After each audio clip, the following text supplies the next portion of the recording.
Hey, race fans. Oh, my flag's messed up. Hey, how's it going today? Thanks for coming to see me. I sure appreciate it. Man, we're just busy. You know, the lady's taking charge. Guess what we're doing? Oh, we're expanding our pit. And I don't know where I'm going to get all the money, but we're going to, I'm telling you, all them cars are going to be coming here soon. We're going to be trying to be as close to ready as we can. And that lady, she really knows how to screw things up. Nobody. Anyway, I don't want to talk bad about her. She is a lady, you know. And if she's a lady, whew. Anyhow, okay. What we're here to talk about today is the Daytona Speedway, the Daytona International Speedway, the world. I mean, one of the greatest stock car tracks ever built by Bill France. And I'll tell you what, it's quite a story. You know, the first thing is Daytona was a racing town. You know, in 1902 they ran speed records on the beach, and they built hotels and everything, and they filled them during their speed test where they was running world records on the beach back in 1902. And in 1938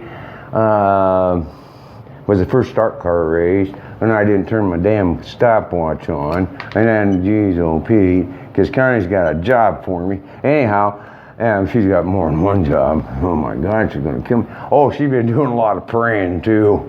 Oh my God, she's just at her desk going, oh my God. I'll tell you what, we do need the help. I mean, because I don't know where we're going to get the money to make all the expansions. But anyhow, we ain't going to worry about that. I mean, I don't worry about it. Connie worries about it. And she prays. Hey, it's great. So anyhow, and I don't have to worry about it. So anyway, back to that. The first stock car race was on the beach, the road course, they called it. And that was 1938 was the first one, and then, well, wait a minute, no, Bill France took it over. 1936 was the first one, 1938, Bill France took it over, because they needed, them city slickers didn't know how to run a race and promote it, and so Bill took it over, and he made it go, you know.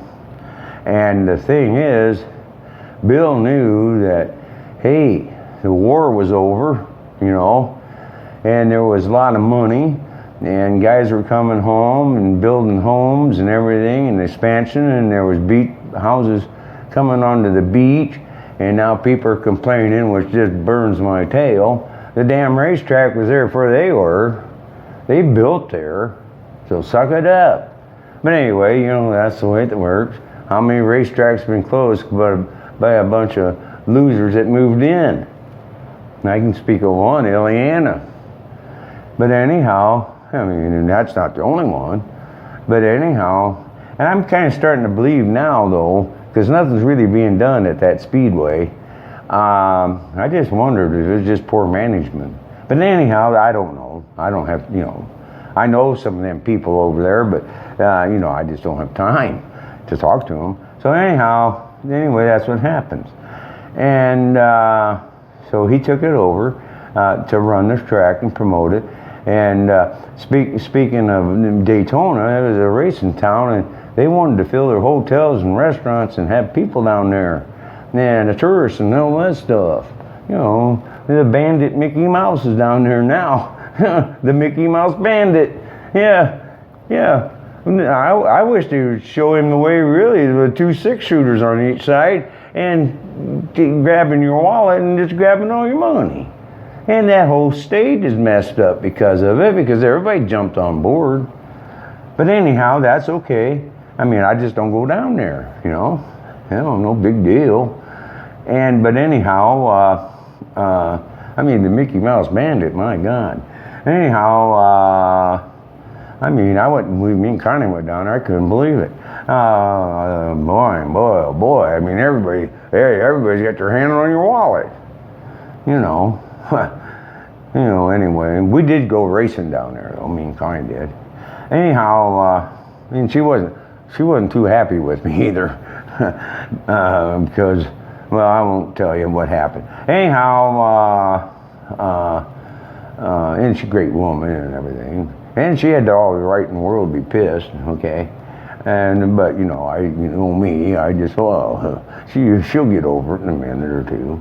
Yeah, I mean, look at me, you know, just look at me, you know, she ain't gonna be better guy than me. You know, hey, I'm gonna be like the race drivers. Yeah, buddy. I'm telling you, this stuff is good. Enrico, come on, buddy. I haven't had a chance to keep up with you, but you're doing Rowdy proud, and I can't wait till I see you. I'm gonna come and see you someday. Anyway, so, and Kyle Busch. I mean, I'm not gonna see Kyle Busch, but Kyle Busch is backing him with Rowdy. This is Kyle's Busch deal, and I'm telling you, this stuff's fantastic. I gotta be real careful with it. I do have a heart condition. And you know, my doctor goes, oh, fuck you. Oh, I mean, excuse me. Oh, I'm sorry about that. But I just say, hey, if I'm gonna be dead, I wanna be dead, okay? You know. So anyway, you know, I'm gonna have fun. I don't care what you tell me. Anyway, yeah, I don't like doctors. Anyhow, man, I'm all messed up now. So anyway, Bill, he realized that they was going to have to do something down there because they ain't going to be able to run on the beach with all these whiner liberals or whatever the hell you call them that moved in there, and the track was already there, and they had the Daytona Beach Speedway Authority Commission there, Daytona. It was the commissioners of Daytona, the city of Daytona, and they even sponsored Paul Goldsmith at Indy in Smokey Uni in 1959, I think it was. Maybe 1960, I'm not sure. But anyway, it was the city of Daytona. That was written on the car. Okay. And they supplied the money, but they didn't supply much, but they've got them there. They got to Indianapolis, and that's another story. And anyhow, I think he finished 8th, but I might be wrong. No, he didn't. So, sorry about that. We ain't going to talk about Paul. Anyway, 1950, Bill, he decided, hey, we got to do something down here. And then another thing that happened was the AAA, the AAA, that was the sanctioning body of IndyCar, threw him out. Well, and Tony Holman, they threw him out and banned him from the track at Indy. And that made him mad. And he said, hey, I'm going to build me a 2.5 mile in Florida. That'll blow your socks off. And so that started in 1950. Okay, so he went to the commission there, and they cut a deal, and there was 447 acres adjoining to the airport, and they cut a deal, $10,000 a year for the next 50 years, and he was going to lease it, and he was going to build a speedway, okay? And, you know, the thing is, he was trying to sell stocks, and he was trying this, and he was trying that to get the money to build this speedway, and then he just got tired of doing all that. He said, by God, I'll just build it myself. I'll just build the damn thing. See, there was a couple problems. It was a damn swamp. He leased a swamp, okay? It was a swamp. And all the overburden and stuff, and the clay and the mud, or the muck and all that crap had to be dozed out. And then they dug Lloyd's Lake, so they had some dirt, you know, to do for the banking and everything. I can't imagine what all this stuff cost. But Bill, I don't know how, I don't really got the money, okay? I think he did it. I think he made loans. He got loans. That's what he did. So anyway, and they had to push off all the overburden in this swamp and dig Lloyd's Lake, which you can go fishing there now if you want. And the ground was a swamp. And if it rained, geez, oh Pete, it was a mess. And we got big equipment out there, and 31 degree banks, you know. And here's the deal on the banking. Bill, when he was a kid, there was a board track. A board track, just, I don't know exactly how close it was. But he'd skip school, and he'd take the family Model T, and he'd go down to the board track. Now, I don't know where he got the gasoline and stuff, but anyway, he went down to the board track, and he ran on that board track in the family's Model T, and he did it all the time. And he loved those banks. And plus, he went to board races as a kid, and he knew all about that. And heck, I don't know exactly what year. He was a mechanic. He worked at Indy as a crew member. I can't tell you, I think 1938, but I could be wrong on that. But anyhow, it doesn't really matter what year. And the thing is, at Indy, he's looking this thing over. And he goes, man, you can only see a short section of the track. And like for me and Connie, for instance, we sat in turn 1, and we can see him coming down this front straightaway. We can see him pretty good at the start-finish line, pretty good. And then we see him enter turn 1, exit turn 1, down the chute, and into turn 2. And about halfway through turn 2, they disappeared. And Bill didn't like that, okay? And a lot of fans don't like it. And I think that's why, one reason, other than poor management, and I don't know what all they did wrong. Goodyear didn't do them any help either. But that's one reason that the Brickyard is not, they just don't draw. That means you can't see the whole track. Okay? You get to see a section. And Bill didn't like that. And Bill wanted to build a 2.5-mile track that you could see all the way around. And you could sit in the grandstand and you could see the cars go, you could watch the race. And with the high banks and everything, and the tri-oval, I think that was the first tri-oval ever put into a racetrack. But he put that in there so that the drivers weren't getting bored going down a long straightaway, for one thing. And for the other thing, it gave him more grandstand, okay? So you get more spectators in, okay? I mean, Bill was a promoter. He knew what the hell he was doing. I mean, you don't have people in the grandstand, you ain't gonna make much money, and the concession stand's not gonna make much money, and so on, so on, so on. You gotta have people in the grandstand, and that's something that the third generation of NASCAR don't understand, because they're a bunch of idiots.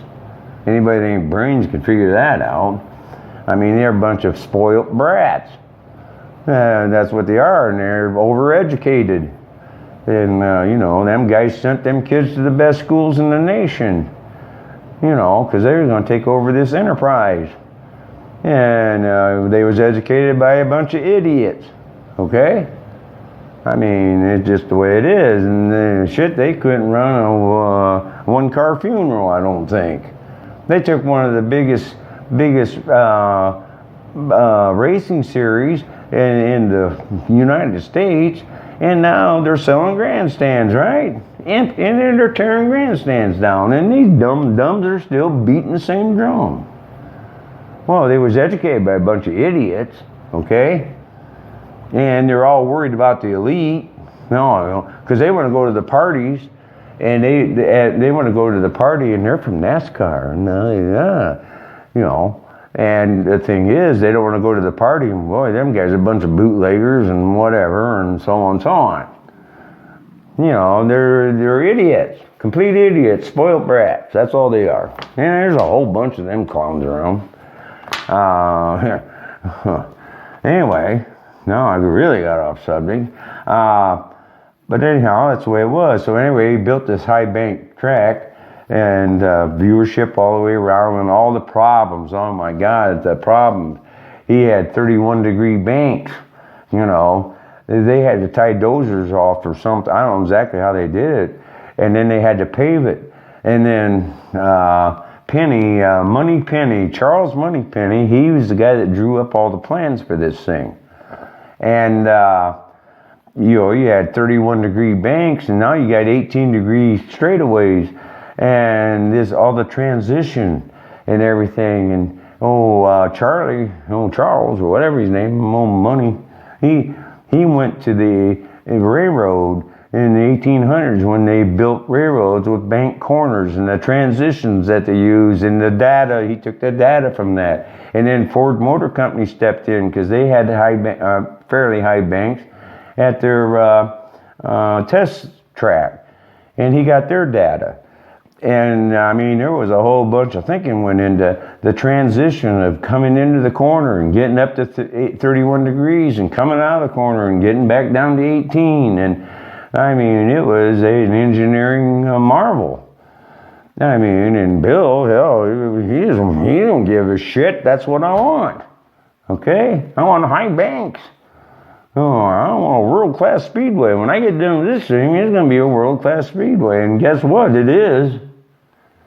Okay? Of course, they've renovated, and we're going to go over that in a little bit, or later. And the thing is that this is what was going on. And this is what makes America work. People like Bill France. That's what makes America work. Not this crap of handing money out. What makes America work is guys like Bill France.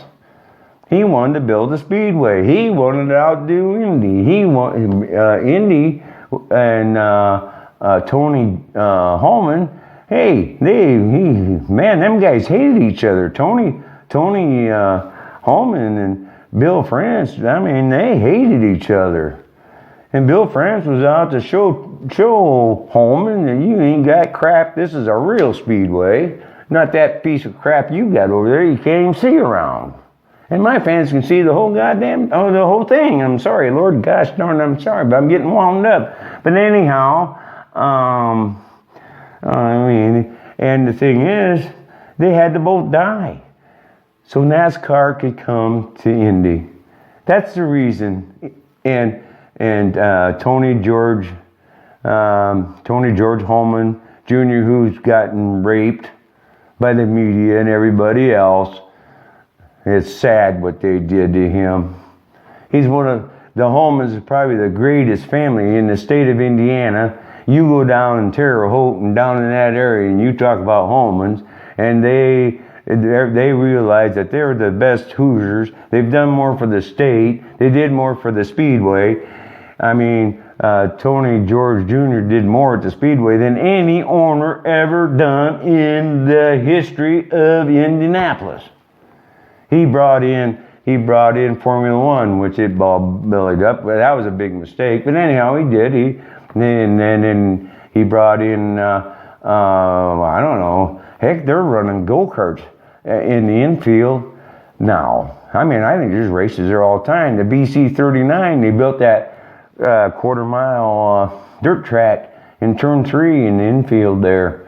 And they run one race a year, the BC 39, driven to save lives. And, and that's Tim Clausen. Well, he's hooked up with all these guys, okay? He's hooked up with the Indianapolis Motor Speedway. And the thing is, Roger Penske, I was not real happy when Roger bought that track, but I'm so glad he did, because, man, he is doing a tremendous job, okay? Here this spring, I've seen more ads and stuff promoting the Indy 500 than I've seen in my entire life. And all they used to do, they had a billboard out on 65 in Indianapolis museum. I think it said museum on it. And hey, we get 350,000 people. We don't give a shit. We ain't gonna put no money into promoting. But Roger's promoting, okay? He's doing a heck of a job. His promoter must be a genius, okay? Man, I'm going way. I gotta go on, man. Connie's gonna kill me. Connie's going to kill me, so I got to go. I mean, I'll tell you what, Connie's a good woman, and she's real good to me, but I'm going to tell you something. You don't want to piss her off. And I sure in the heck, and she's been praying a lot, so she's a little upset. So anyway, but I don't care. I mean, you know what I mean. I just don't want to make her mad. Because, boy, anyhow, you know what I say? You're walking down the street, say hi and everything. I'm going to do a video from the grocery store one of these days and just give you an idea what I do at the grocery store. I mean, you won't believe it. And I think I'm going to do that, okay? I'm going to go ask the manager if I can do it and everything. And, you know, I'll get permission. It's his store. Anyhow, just make somebody's day. Just make somebody's day. It won't cost you a dime, not 1 cent. And God will love you. I really, really believe that. See you next time.